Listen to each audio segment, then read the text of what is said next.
Hello and welcome to the short Vort on Parshas Metzorah. This special edition is the Yahrzeit edition, L'Zecher Nishmas Imi Marasi Gittel Bas Moshe Lillian Levy Aleha Shalom.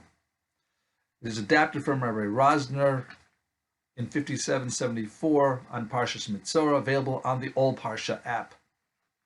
In it, he quotes the Chovas Halevovos, who says the same thing as the Chaim says in Shmiras HaLashon, the chapter on the Shar HaZachira, Perek Gimel, on the third chapter in the Gate of Remembrance, that when one person tells Lashon Hara about a second person, the first person not only transfers all of his merits, his mitzvot merits, to the second person, but he receives in exchange the second person's averos. So now he is devoid of mitzvos and he's full of extra averos. The Chidah comments on the second pasuk of the parsha in Perek Yudalek pasuk Beis, which is Zos Tiyeh Toras HaMetzorah B'Yom Toraso. The Chidah, Reb Chaim Yosef David Azulai, says that Masai Tiyeh HaTorah VaMitzvah Shel Hamotzi Shemra. When will the one who tells Lashon Hara about someone else get his mitzvos and his merits back? B'Yom Toraso, on the day that he does teshuvah. The question that many ask is, if the guy he said Lashon Hara about received all his mitzvahs and lost all of his averos, why would he be mochel back to the first person? It's such a sweet deal just to keep it. So Rosner cites the Marpei HaLoshon, Sefer Marpei HaLoshon, that quotes the Gemara in Tanis, that kol hamavir al midosav, one who is willing to let things slide, mavir alav mochel and lo peshav, Hashem forgives him of all his sins.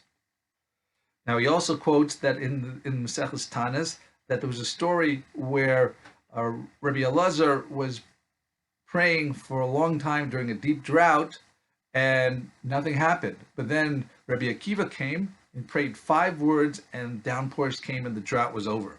People started to be Marani and they were talking about Rabbi Elazar, and they're thinking, is Rabbi Akiva better than him and he's lesser? And Baskol came out, a voice from heaven, and said, don't think such a thing.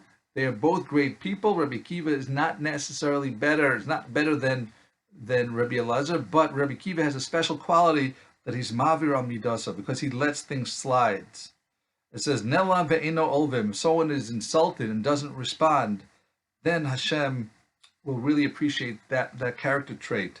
And that's how, in this case, where the person was insulted by Lashon Hara, and the person is willing to be mochel, the one who said the Lashon Hara, then he'll lose all his averos. So it doesn't matter that they come back, because there's nothing to come back for, because Hashem forgives him for this character traits. For that reason, he might as well be mochel.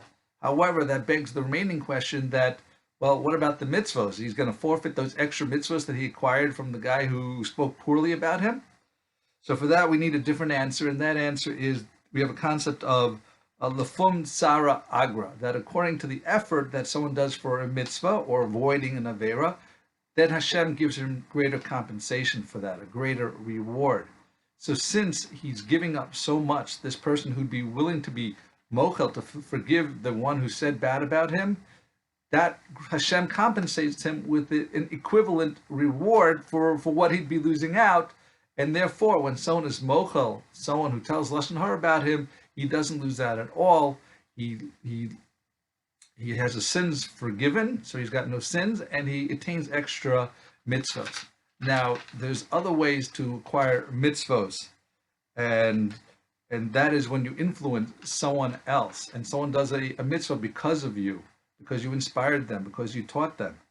So each year, that's what happens when someone passes away. The dead, they're not just judged at the final reckoning at the time of Misa, but every year there's a review, and there's an opportunity to become elevated. That's why we do things, the Ilui Nishmas. We do mitzvos to give credit for the other soul, which is the greatest mitzvah, because there's no way for them to do a chesed back for you. So it's totally l'shem shemayim. So my mother, she was a teacher by trade. Again, her name was Gittel Bas Moshe, And she taught us not just by word, but with deed and with the example. She taught me and my siblings, and because of her actions, she was, exemplified the Torah in Derech Eretz Hashkafa. And with her and my father, that carried on to my siblings, and now there's 4 generations. She would have seen her great grandchildren had she been zocha to be alive now. But the bottom line is that because of her influence, that we are following the derech that supports the whole world by doing things like Torah, Avodah, and Gemilas Chasadim that it sustained the world. So the learning of our Torah, and I hope you'll adapt to do, share this Devar Torah, say Tehillim, do a mitzvah, learn a little Torah.